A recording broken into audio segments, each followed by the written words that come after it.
întreb mereu în sufletul meu, of, cum va fi când voi muri,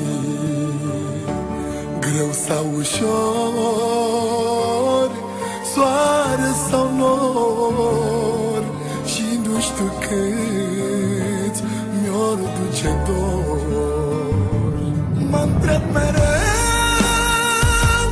în sufletul meu, of, cum va fi când voi muri, greu sau ușor,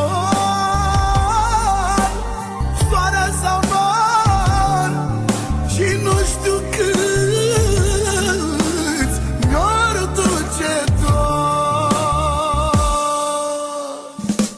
Poți să fii rege sau împărat, poți fi sărac sau bogat, să n-ai nimic, ori să-ai palate, suntem datori toți cu o moarte, căci totul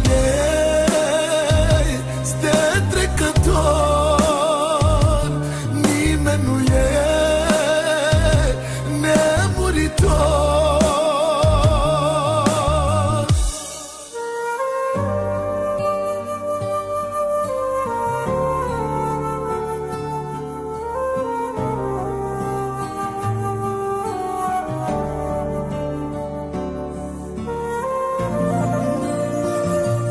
Asta e cea mai frumoasă melodie, cu dedicație specială din partea mea, Florin Salam. Numai și numai pentru Rustem Petrișor.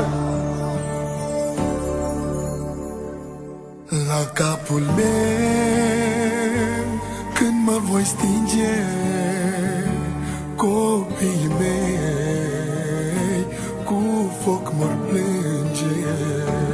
vor plânge mulți, dar oare câți în urma mea se vor bucura?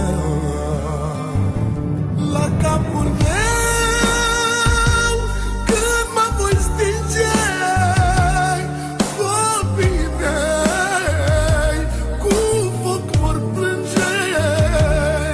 plânge mulți.